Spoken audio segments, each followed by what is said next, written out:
ఇప్పుడు మీరు అన్నట్టుగానే ఇప్పుడు ఈ శాపం వరం రెండు చెప్పారు మీరు. అయితే కొంతమందికి వచ్చినప్పుడు సేమ్ మళ్ళీ నేను ఇంకో కథలోకి వెళ్తాను. భాగవతం కథలోకి వెళితే పరీక్షత్తుకు మళ్ళీ ఒక శాపం వస్తుంది, వారం రోజులు చచ్చిపోతావు మనం. సరే దాన్ని వరంగా మలుచుకుని భాగవతం కథ అంతా వినేశాడు ఒక వారం రోజుల్లోని. అలాంటి ఎక్స్పీరియన్స్ కూడా ఉందా ఏమైనా? 100%. ఇప్పుడు ఫర్ ఎగ్జాంపుల్ నాకు ఒకళ్ళు చెప్పారు అనుకోండి, ఫలానా వాళ్ళతో పెట్టుకోదు, బాంబే అండర్వరల్డ్తో పెట్టుకోదు అంటారు. లేకపోతే ఏదో రక్త చరిత్ర అప్పుడు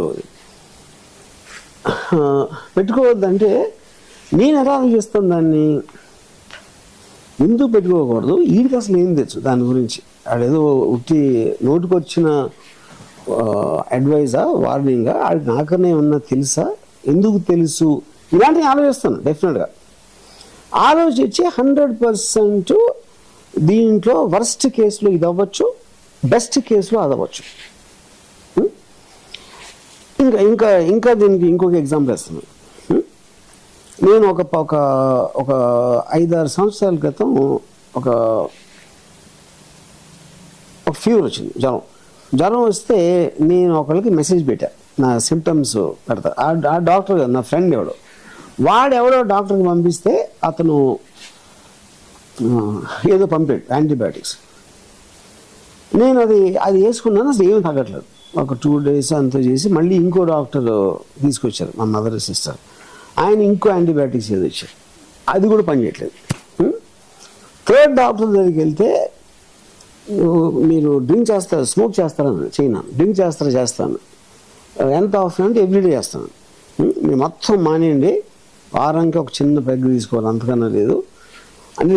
నాకు రేపు షూటింగ్ ఉందండి, ఎలాగంటే 15 రోజులు బెడ్ రెస్ట్ మినిమం అని చెప్పాడు. చెప్తే నాకు అతను మాట్లాడిన విధానం అసలు, ఇప్పుడు నా ఏజ్లో సగం ఉంటుంది ఆ డాక్టర్కి.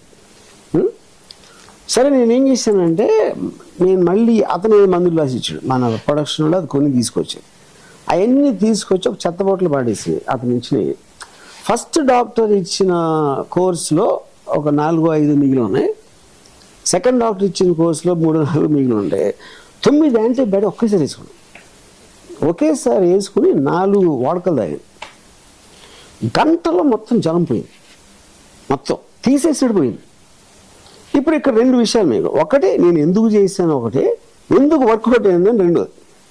నేను ఎందుకు చేశానంటే, నా చిన్నప్పటి నుంచి నేను డాక్టర్లు ఎప్పుడు మాట్లాడినా ఒక 5 రోజుల కోర్సు, లంచ్ బ్రేక్ఫాస్ట్ డిన్నర్ తర్వాత తీసుకోండి 4 days ఇలా చెప్తారు. అన్నీ ఒక్కసారి వేసుకోవద్దని ఎవరు చెప్పలే, అంటే అంత డేంజరస్ వార్నింగ్ నేను వినలా. అది చాలా ఆబ్వియస్ వార్నింగ్, ఎట్టి పరిస్థితులు వేసుకోవద్దని చెప్తారు కదా ఎవరైనా, అది ఎవరు చెప్పలే. అది చెప్పినప్పుడు అంత ఉంటుందా ఏమన్నా అని ఒక ఆలోచన. సెకండ్ ఆలోచన ఏంటంటే, నేను ఫ్లాపులు తీస్తున్నట్టే డాక్టర్ కూడా ఫ్లాపులు తీసి కదా. ఇప్పుడు నేను ఫిల్మ్ మేకరు, ఫిల్మ్ ఎలా తీయాలో నాకు తెలియదు అని చాలాసార్లు ప్రూవ్ చేసుకున్నా. అలాగే డాక్టర్ ఇచ్చిన డయాగ్నోసిస్ కూడా రాంగ్ అవ్వచ్చు కదా. ఇది సెకండ్ పాయింట్. థర్డ్ పాయింట్ ఏంటంటే, నాకు అసలు జ్వరం ఉండటం నాకు చిరాకు. అప్పుడు మీరు రిస్క్ తీసుకున్నాడు ఎవరైనా ఏంటి, కొలంబస్ దగ్గర నుంచి సముద్రం పడిపోతుంది అక్కడికి వెళ్తే, లేకపోతే వేరే దిగు వస్తే తెలియని రోజుల్లో చేసేదా రిస్క్ తీసుకుంటాం. అన్నీ వేసి చూస్తే ఏమవుతుందో చూద్దామని వేసుకున్నాం. ఓకే, ఇది అయిపోయింది. వర్కౌట్ ఎందుకు అయిందని నేను చాలామంది అడిగాను, ఇది డాక్టర్స్ని అడిగాను. షాక్ అయ్యిండే ఎవరు సర్ప్రైజ్ అవ్వలేదు. అది నాకు పెద్ద షాక్, ఇంకా ఎక్కువ.